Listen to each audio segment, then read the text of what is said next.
Hello and welcome to another SciFirst MovieTalk episode. So, in this episode, I'll be discussing Disney Pixar's 2019 animated sequel and 21st overall movie released by the studio, Toy Story 4, as directed by Josh Cooley in his movie directorial debut. Watched as part of our family film night and as part of the end to our Toy Story film week. So, with this being kind of a newish movie at the time of this review at the very least, I don't want to spoil it for anybody, so as a disclaimer, there may be some spoilers in this review as I discuss the film. So, if you don't want to hear any of these, please do switch off now, but please do come back again to SciFirst MovieTalk to catch up with us. I would certainly like to hear your thoughts on what you thought of the movie. So, serving as a direct sequel to 2010's Toy Story 3, the movie brings us back to the world of the toys first created in 1995's original Toy Story, bringing back most of the beloved characters once that we'd seen from the first two films. Woody, Buzz, Jessie, Bullseye, Rex, Ham, Slinky the dog, and Mr. and Mrs. Potato Head. But also some of the new characters that they introduced in the third movie, such as Dolly, Trixie, Buttercup, and Mr. Pricklepants. All again voiced by the original actors from the first two movies, and in the case of Slinky, voiced again, by Blake Clark, who did replace Jim Varney, who sadly passed away shortly after the release of the second movie, so obviously replaced on that score. Also, sadly, Don Rickles, who had previously lended his voice to Mr. Potato Head, had also passed away prior to the production of Toy Story 4. But his voice is still used in the film using archived voice recordings. In fact, the film is actually dedicated to him and an animator, Adam Beck, who also sadly passed away before the film was released. For me, unlike any of the other Toy Story films I've reviewed thus far, I hadn't actually seen Toy Story 4 before doing the review. So, having missed it at the cinema and when it was originally released. So, I was quite excited to see how the further adventures of the toys we've all come to love over the some 24 years since their original debut on the big screen back in 1995 were to actually pan out. And to see what the creators had in store for them. And, of course, for us. Just think of all those kids back in 1995, for instance, who went to see the first film released. They'll have gone through school, perhaps even college and university, perhaps in jobs, and potentially even with families of their own. Interestingly, the film not only serves as a direct sequel to the third movie in the series, but also kind of loops back to the events just following the second, with an opening series of events set 9 years earlier than the events of the third movie, which sees Woody, as voiced by Tom Hanks, save RC during a thunderstorm, who of course we hadn't really seen in action since the first film.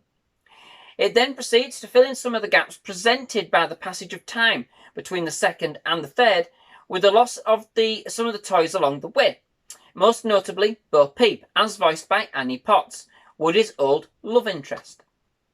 I thought it was actually quite a nice touch to bring back a couple of toys that we had missed in Toy Story 3, and especially to bring back Bo Peep in what I thought was an absolutely excellent role. In fact, for me, she actually stole the show far more than either Woody or Buzz in this movie, the latter of which kind of seemed a little bit superfluous. Unfortunately, Unfortunately, we then find in the film that Bo Peep is being given away to a new home, and although Woody has a chance to go with her, he is devoted to Andy and doesn't make the decision to go with her. Fast forward then 9 years, and we then catch up with the group now belonging to Bonnie, as voiced by Madeleine McGraw, after being given to her at the end of the third movie by Andy, having now all grown up and gone to college. Unlike the third film, the fourth doesn't further fast forward in time. Even though there are 9 years between their release, the amount of time that actually passed in the film is never defined, but it's no more than a year or so, if that, as we see Bonnie's new toys actually still trying to settle into her routine. Woody is feeling a bit left out, as Bonnie opts to play with other toys, and now that he is no longer in charge, he's finding it difficult to adjust. But he does seize a moment to help Bonnie settle into kindergarten by hitching a ride to her orientation day. Whilst there, Bonnie crafts a new friend, Forky, out of a couple of pipe cleaners, some googly eyes, a lollipop stick, and of course a spork. Forky, as voiced by Anthony Hale, actually comes alive. We never know how this actually happens, nor, in fact, how he instinctively knows to freeze when seen. And indeed, there is a joke about that, made of that at the end of the film. I'll say no more, but needless to say, it's one of the things in the film that you're just going to kind of have to accept to kind of get by. Unfortunately, Forky, having been made from essentially trash, has a bit of an identity crisis and has a hard time accepting his place in Bonnie's life as her new best friend, trying every turn to place himself back in the bin. Forky is somewhat a novel idea for the Toy Story series and has some excellent comedic moments and certainly does make for some very funny visuals, if perhaps feeling at times maybe a little bit repetitive. It was nice to see the role of a toy taken from a different slant, and certainly helped to keep the premise of Toy Story fresh. I actually thought it was an interesting take by Pixar, to be quite fair, come Disney, to create a character that every kid with a few bits and bobs around the house could actually create. Still didn't probably stop them from trying to sell their own version of it though, either.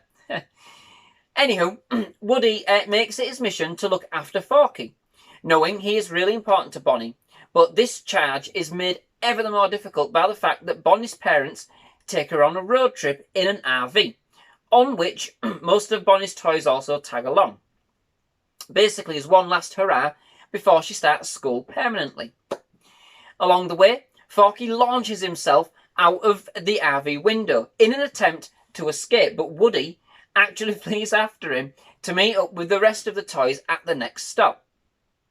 On the way back, Woody and Forky do actually bond, and Forky starts to appreciate just how valuable and important he is to Bonnie, and so does agree to return. However, before they reach the others at the RV park, Woody stumbles across an antique store, where the window, where in the window there is none other than the base for Bo Peep's lamp. Excited, he then goes into the store looking for Bo, but instead stumbles across Gabby Gabby, as voiced by Christina Hendricks, an antique doll with a broken voice box, who realises that Woody's may be the ideal replacement. Woody escapes, but not before Gabby takes Forky hostage. However, on the outside, he then finds a more world-wise and hardened Bo Peep, and together they launch a daring rescue mission whilst the other toys assist and stall Bonnie's parents from leaving. So, this film, for me, do bear in mind that as part of this review series, it was watched pretty much back to back with the previous three in the series. For me, it didn't really hit the spot this time, not as much as the others in the series did. Perhaps this was, maybe due to the amount of anticipation and eagerness I had to see the movie. I'm not entirely sure. Now, don't get me wrong, it was still quite the spectacle and exquisitely animated once again. I certainly can't fault that, not at all. It was a treat to see all of the toys we had come to love over the past 24 years on the big screen once again, and back in action. And the film was certainly filled with some fairly nail-biting action and quite an interesting premise, to be fair, in the form of Forky, Bonnie's marvellous creation. I did especially enjoy the throwbacks to the original three movies. The way the film was introduced made it feel very much included and tied up in the series, but tied up again some loose ends, presented as a consequence of the time period which had passed between Toy Story 2 and Toy Story 3. The music continued to be composed by Randy Newman too, with a couple of new catchy and original songs, and of course the steadfast and instantly recognisable You've Got a Friend in Me. All of that really also added to the overall feel of the movie and its inclusion as part of the overall series of films, providing that real distinguishable familiar sound. The thing for me, however, is that the film just kind of seemed to sideline most of the other characters this time around, with each really not having much more than a bit part. Even Buzz this time around felt more like a spare part, and the magic that we had kind of seen develop between him and Woody over the course of the previous films just didn't seem to be present. In fact, it felt more like their relationship had perhaps come to a natural end of sorts. Perhaps this was intended. I don't know. But given that this film was intended to be the final chapter in the Toy Story saga, well, at least for now. Buzz does have some gold moments, though, especially when he misinterprets a talk he has with Woody with regards to listening to your inner voice. Woody is on about his conscience and your heart. Buzz thinks he means his voice box, and thus from there on in lets his action figure sayings control his actions and decisions. It all makes him feel a little less slick, however, really, and a little less graceful than he once was, all this all told. Even though technically the toys haven't aged visually, or technically at all from the third to the fourth movies, you almost get the feeling that they're getting old. Tired, perhaps. This time around, it was mainly a story about, that revolved around Forky, Woody, and Bo Peep, which in the main almost splits the film into two halves. The first being Forky's transition from trash to a toy, and the second being Woody's and Bo Peep's relationship, which, once started, kind of relegated Forky's tribulations into the background, with, of course, a seemingly perilous rescue mission thrown in for good measure. There is still quite a bit of comedy, especially with regards to Forky and Woody, and there are quite a few hilarious moments to savour, don't get me wrong. However, it does become more of a romance story once Woody meets Bo, with a few side gags perhaps from the other supporting characters thereafter. And although I am sad that the other original toys don't get much to do in the movie, I did actually enjoy the overall story and the newly introduced characters, which I thought were absolutely ace, and voiced yet again by another bevy of stars such as Keegan-Michael Kay, Jordan Peele, and Keanu Reeves, Christina Hendricks, and Ali Mackey, just to name a few. I did particularly enjoy the character of Gabby Gabby, who does come across as evil and diabolical, but at the heart of it, she's just alone and desperate to be played with. And so even though she initially comes across as the movie's villain, she then becomes a kind of anti-hero, helping Woody kind of see more of his potential at helping other toys in need, whilst also going on her own journey of discovery. Interestingly, this time around, the film actually includes more of a human element than its predecessors.